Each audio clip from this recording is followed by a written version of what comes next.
तीन लड़कियां, तीनों की उम्र 18 साल से कम, तीनों दलित समुदाय से ताल्लुक रखती हैं, एक ही परिवार से हैं, यूपी के एक गांव में रहती थी। एक शाम तीनों खेत की तरफ गईं कुछ काम से, लेकिन फिर घर नहीं लौटी। कुछ ऐसा हुआ कि उन तीन में से दो लड़कियों की मौत हो गई और एक लड़की अभी इस वक्त अस्पताल में भर्ती है। बहुत गंभीर हालत है उसकी। जिंदगी और मौत के बीच में झूल रही है। हजारों आंखें उसकी सलामती की दुआ मांग रही हैं। ये दर्दनाक घटना हुई है यूपी के उन्नाव जिले के एक गांव में। क्या है ये पूरा मामला? अभी तक जांच में क्या पता चला है? परिवार वाले क्या कह रहे हैं? किस तरह की राजनीति की जा रही है इस मामले पर? सब जानेंगे डिटेल में आज की बड़ी खबर में, लेकिन पहले जान लेते हैं दिन की सुर्खियां। नमस्ते, मेरा नाम है प्रतीक्षा और आप देख रहे हैं दी ऑर्डिनरी शो। पहली सुर्खी थोड़ी पॉजिटिविटी लाएगी। 12 साल की एक बच्ची है, नाम है जिया राय। उन्होंने मुंबई में बांद्रावली सी लिंक से गेटवे ऑफ इंडिया तक तैरकर इतिहास बनाया है। 36 किलोमीटर की यह दूरी जिया ने 8 घंटे 40 मिनट में पूरी की। जिया को ऑटिज्म स्पेक्ट्रम डिसऑर्डर है। वो लोगों को इस बारे में जागरूक करना चाहती हैं, इसलिए ये काम किया। ये swimming event swimming association of Maharashtra ने कंडक्ट किया था। इस कंपटीशन की award ceremony gateway of India में 17 फरवरी को हुई। इसमें जिया को भी एक ट्रॉफी से सम्मानित किया गया। अगली सुर्खी बनाई है टीजे सिद्धू ने। एक्ट्रेस हैं, टीवी एक्टर करणवीर बोहरा उनके पति हैं और दोनों की 3 बेटियां हैं। उनकी सबसे छोटी बेटी दिसंबर 2020 में पैदा हुई। टीजे ने हाल का एक इंसिडेंट शेयर करते हुए सवाल किया कि ऐसा क्यों है कि लोग बेटा पैदा हो जाने पर ही परिवार को कंप्लीट मानते हैं। उन्होंने लिखा, मेरे एक परिचित कपल की पहले से एक बेटी है, हाल ही में उनका एक बेटा हुआ। मेरे एक और परिचित ने उन्हें बधाई देते हुए कहा कि अब उनका परिवार पूरा हो गया है। यह सुनकर मुझे थोड़ी निराशा हुई। क्या बेटा होने से ही परिवार पूरा होता है? अगर उस कपल को एक और बेटी हो जाती तो क्या उनका परिवार अधूरा रहता? एक बच्चा होना भी सौभाग्य की बात है। उसके बाद आपके कितने बच्चे हुए या उनका जेंडर क्या है, ये सब आपकी पूर्णता कैसे साबित कर सकता है।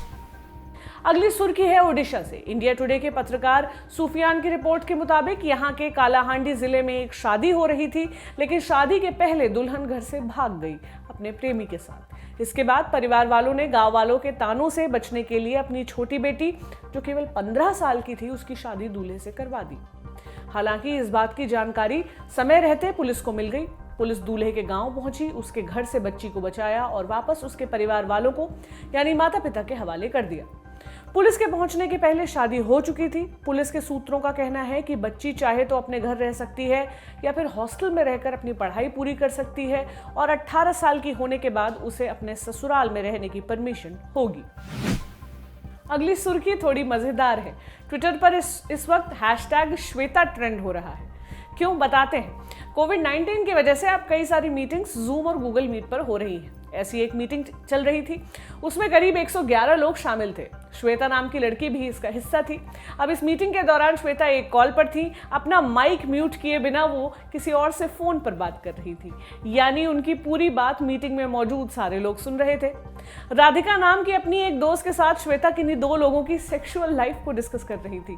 बता रही थी कि लड़के ने उन्हें क्या क्या बताया अपने रिलेशनशिप के बारे में। इधर मीटिंग में मौजूद लोग श्वेता को आवाज लगा रहे थे कि बहन अपना माइक बंद कर ले। शायद श्वेता ने अपना ईयरफोन कान से हटा लिया था, इस वजह से उन तक मीटिंग वालों की आवाज पहुंच नहीं रही थी। अब इसी का फुटेज वायरल हो रखा है और बन रहे हैं तरह तरह के मीम्स। ये थी सुर्खियां। अब बढ़ते हैं बड़ी खबर की तरफ। घटना उन्नाव के असोहा थाने के तहत आने वाले एक गांव की है। इंडिया टुडे के पत्रकार शिवेंद्र श्रीवास्तव और विशाल चौहान की रिपोर्ट के मुताबिक 17 फरवरी की दोपहर करीब 3 बजे एक ही परिवार की 3 लड़कियां जानवरों के लिए चारा लाने के लिए बोलकर घर से निकली खेत की तरफ। इनका खेत घर से करीब आधा किलोमीटर दूर था। शाम 6 बजे तक लड़कियां घर नहीं पहुंची तो घर वाले उन्हें खोजने निकले। 7 बजे के करीब 3 लड़कियां खेत में बेहोशी की हालत में पड़ी मिली। रिपोर्ट्स के मुताबिक तीनों में से एक लड़की के पिता ने सबसे पहले तीनों को देखा था। उन्होंने मीडिया को बताया कि लड़कियों के गले में दुपट्टा बंधा हुआ था और उस दुपट्टे की गांठ में उनके हाथ भी फंसे हुए थे। तीनों में से एक लड़की की मां का कहना है कि लड़कियों के मुंह से झाग भी निकल रहा था। परिवार वालों को जैसे ही लड़कियां मिली तुरंत सामुदायिक स्वास्थ्य केंद्र ले जाया गया। उसके बाद उन्नाव जिला अस्पताल ले जाया गया, जहां डॉक्टर्स ने 2 लड़कियों को मृत घोषित कर दिया। एक लड़की की हालत बहुत गंभीर थी, उसे शुरुआती इलाज देकर रात में ही कानपुर के रिजेंसी अस्पताल ले जाया गया। ये लड़की अभी भी इस अस्पताल में भर्ती है, उसकी हालत नाजुक बनी हुई है। इंडिया टुडे से जुड़े पत्रकार रंजय सिंह की रिपोर्ट के मुताबिक रीजेंसी अस्पताल के डॉक्टर का पैनल गंभीरता से इलाज कर रहा है। 17 फरवरी की रात में ही लड़की वेंटिलेटर पर चली गई थी। उसकी हालत में अभी कोई सुधार देखने को नहीं मिला है। अस्पताल में किसी को भी लड़की और उसके परिवार वालों से मिलने या देखने नहीं दिया जा रहा है। अस्पताल के पीआरओ परमजीत सिंह ने बताया कि 6 डॉक्टरों का पैनल लड़की का इलाज कर रहा है। उसके शरीर पर अभी तक कोई चोट के निशान नहीं मिले हैं। डॉक्टरों का कहना है कि उनका मकसद किसी भी तरह से लड़की को बचाना है। और क्या कहा परमजीत सिंह ने? लड़की जिस समय आई थी उस समय शॉक की कंडीशन में थी और एट प्रेजेंट क्रिटिकल कंडीशन में है। ये रात को 11 बजे के आसपास आई थी इमरजेंसी में। इस समय वो पीआईसीयू में है। Doctor Rashmi Kapoor and team उसका पूरा जांच और पूरा देखरेख कर रही हैं और जिस कंडीशन में आई थी फिलहाल उसी कंडीशन में है, बट स्टेबल है। और इसके अलावा जो भी बेस्ट पॉसिबल ट्रीटमेंट है जो भी किया जा रहा है और हम लोग यही उम्मीद कर रहे हैं कि जितनी जल्दी हो सके हम इस कंडीशन से बाहर निकलें। ये सस्पेक्टेड केस है पॉइजन का, है ना, सस्पेक्टेड केस है और इसलिए अभी बाकी सब भी जांचें वगैरह सब चल रही हैं और अंडर नहीं कोई चोट का निशान अभी फिलहाल नहीं लग रहा है। अभी ऐसा कुछ नहीं लग रहा है। अभी तो सस्पेक्टेड केस है और अंडर ऑब्जर्वेशन है। जब तक कि टाइम थोड़ा और पास नहीं हो जाता फिर हम लोग उस कहने की स्थिति में हो हैं जी। डॉक्टर रश्मि कपूर और उनका पैनल है 4 डॉक्टर का, 5-6 डॉक्टर, पूरी पीआईसीयू और एनआईसीयू की टीम लगी हुई है। हाँ, वेंटिलेटर पे है, आईसीयू में है। बीच में खबर आई थी कि उसकी पल्स रुक गई है, इस वक्त इस समय क्या? नहीं, ऐसा कुछ नहीं है। क्रिटिकल है, जैसे जिस कंडीशन में आई थी उसी कंडीशन में एट प्रेजेंट स्टेज में है। क्या सुधार के कुछ चांसेस समझ में आ रहे हैं? हाँ, देखिए जैसे जैसे समय निकल रहा है वैसे वैसे वी आर होपफुल, लेकिन अभी इसको कुछ कह नहीं सकते जब तक थोड़ा उसी कंडीशन में जब जैसे आई थी। हम लोग कोशिश यही कर रहे हैं कि जो भी बेस्ट पॉसिबल ट्रीटमेंट है, जो भी बेस्ट एफर्ट्स है वो हम लोग कर रहे हैं। नहीं, अभी तो वेंटिलेटर पे है। वहीं बाकी दोनों लड़कियों के शव को पोस्टमार्टम के लिए भेज दिया गया था। इस पर शुरुआती रिपोर्ट्स आ चुकी हैं। इसके मुताबिक दोनों लड़कियों के शरीर में किसी तरह का जहरीला पदार्थ मिला है।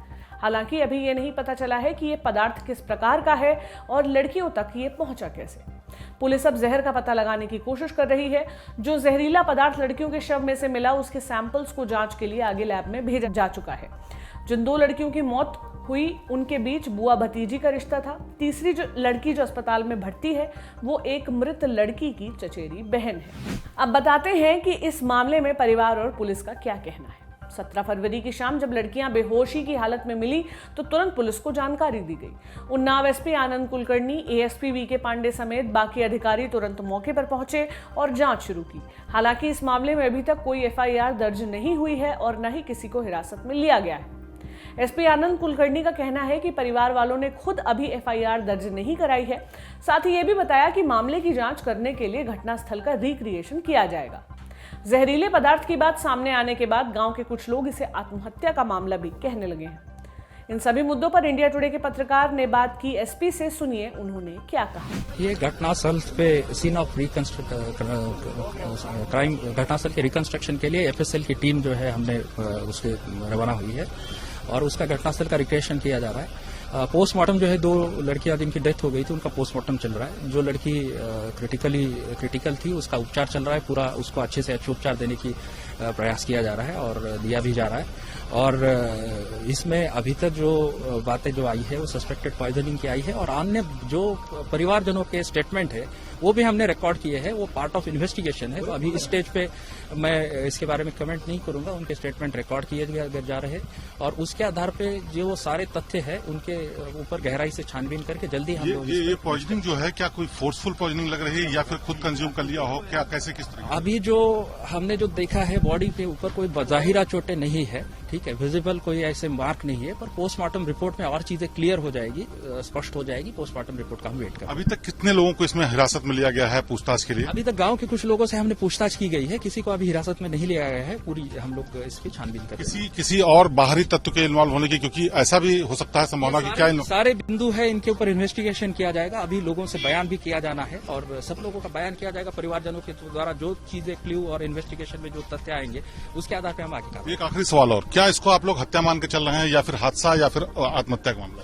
हम लोग ओपन इन्वेस्टिगेशन कर रहे हैं। इसमें हम लोग पूरी तरह से सही तथ्यों के आधार पर इन्वेस्टिगेशन करना चाहते हैं। अभी किसी भी तरह के निष्कर्ष पे देने के। आखिरकार क्या वजह है कल की घटना में अभी तक एफआईआर नहीं दर्ज हुई? एफआईआर परिवार के द्वारा दी जाती है, उनसे तहरीर प्राप्त हो रही है और उसको दर्ज किया जाएगा। इस मामले में UP police ADG law and order Prashant Kumar ने भी कुछ इसी तरह का बयान दिया है। उन्होंने क्या कहा, सुनिए। 3 बच्चियों के बेहोश होने की खबर आई थी और परिवार वाले उन्हें अस्पताल ले गए थे, जहां 2 बच्चियों की मृत्यु हो गई और 1 बच्ची को हम लोगों ने वहां के जिला चिकित्सालय के रिकमेंडेशन पे कानपुर शिफ्ट किया है और वहां सभी वरिष्ठ अधिकारियों ने मौका का मुआयना किया है।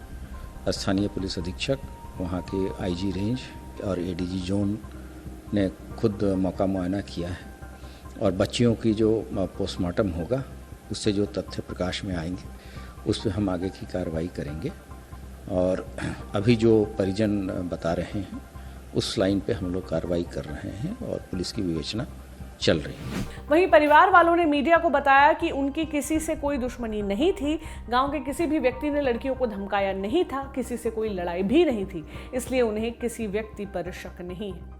परिवार के एक सदस्य ने यह कहा था कि लड़कियां जब मिली थी तब उनके हाथ बंधे हुए थे, लेकिन इसी परिवार की एक महिला जो एक लड़की की मां है, उन्होंने हाथ बंधे होने वाली बात को गलत बताया था। पुलिस का कहना है कि सारे तथ्यों को जांचने के लिए एक एक करके सभी परिवार वालों से पूछताछ की जा रही है और गांव वालों से भी सवाल जवाब किए जाएंगे।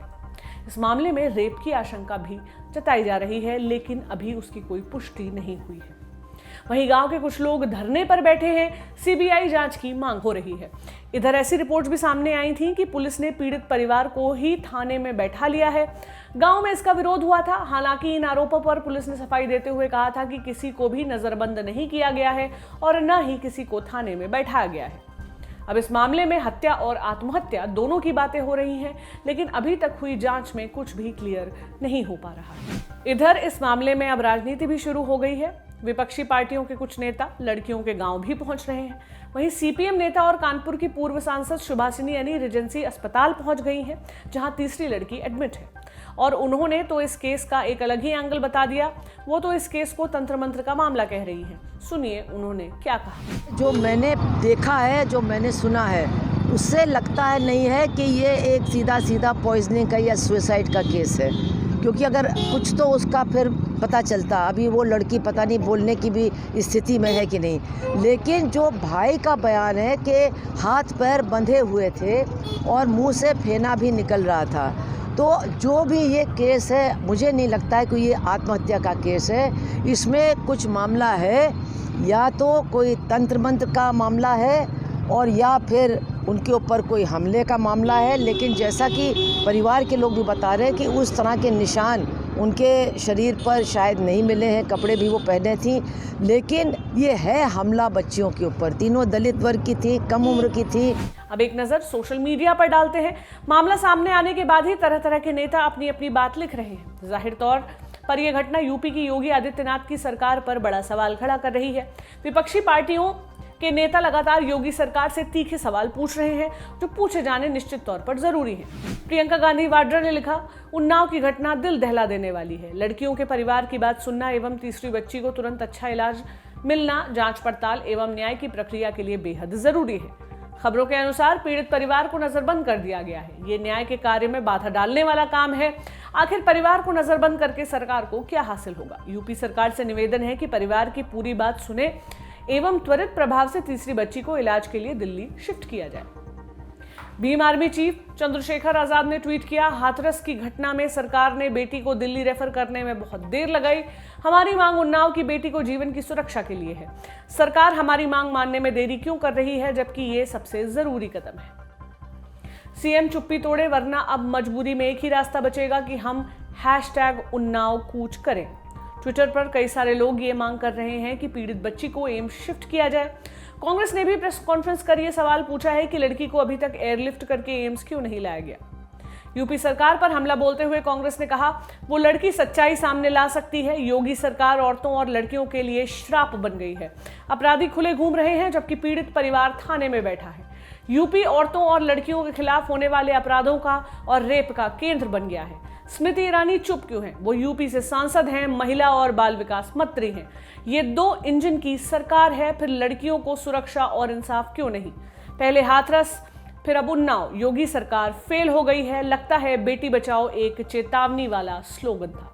ये पूछने के लिए कि पीड़ित बच्ची को एम्स क्यों नहीं शिफ्ट किया जा रहा और सरकार किस तरह की मदद पीड़ित परिवार को दे रही है, हमने उन्नाव के सांसद साक्षी महाराज से कांटेक्ट करने की कोशिश की, लेकिन बात नहीं हो सकी।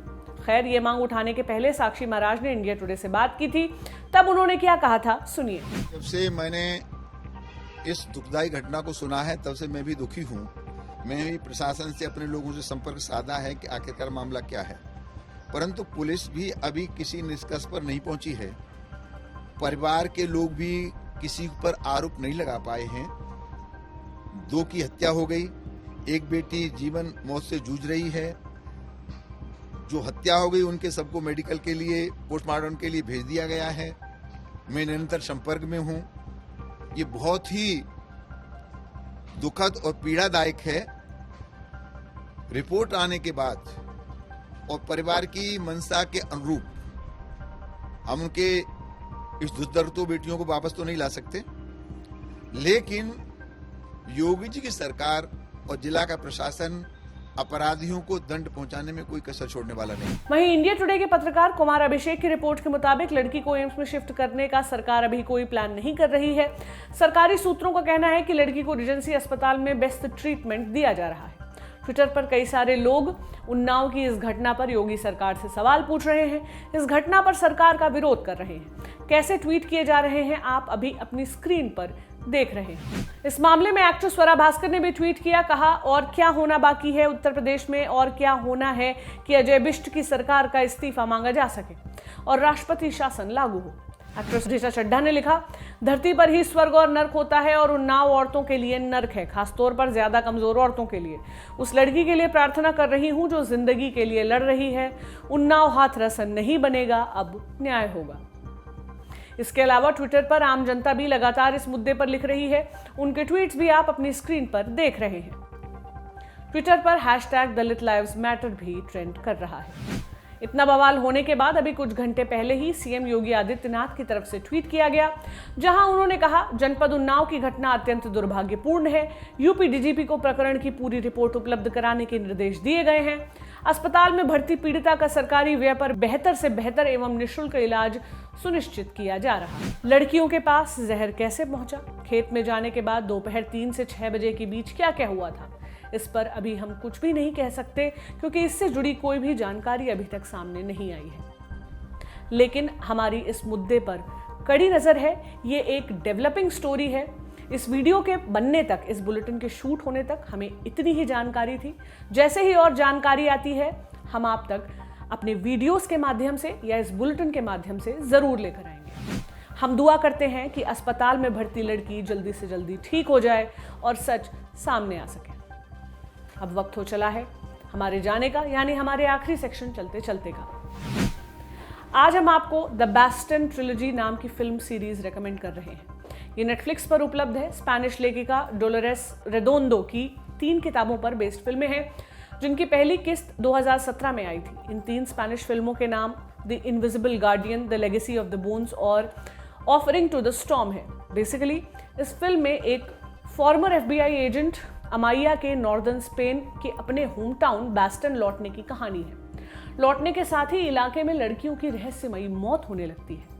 सालाजार के अपनी साइको किलर मां से रिश्ते, खानदान का इतिहास, एक अनजान हत्यारे और एक मिथकीय जीव जो उनकी रक्षा भी करता है। ये सब एलिमेंट मिलाकर सीरीज को काफी डार्क, इंटेंस और थ्रिलिंग बना देते हैं। टिपिकल हॉलीवुड फिल्म न होने के कारण ये एक अलग सा सेंसेशन देती है। ये फिल्म आपको रेकमेंड कर रहे हैं हमारे साथी आशीष मिश्रा। देखिए और बताएं कि ये फिल्म आपको कैसी लगी। अगर आप भी कोई फिल्म, सीरीज या गाना या किताब रेकमेंड करना चाहते हैं तो जरूर करिए। #चलते_चलते के साथ ट्वीट करिए और @ordinary को ट्विटर पर टैग करिए। साथ ही ये भी बताएं कि आप जिस चीज को रेकमेंड कर रहे हैं उसमें सबसे खास क्या है, इसे कहाँ देखा, पढ़ा या सुना जा सकता है।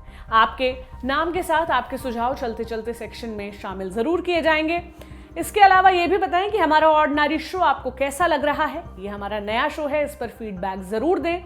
आप कमेंट कर सकते हैं यूट्यूब के कमेंट बॉक्स में, या फिर अपने हाथों से मुझे खत भी लिख सकते हैं अगर आप थोड़े ओल्ड स्कूल हैं।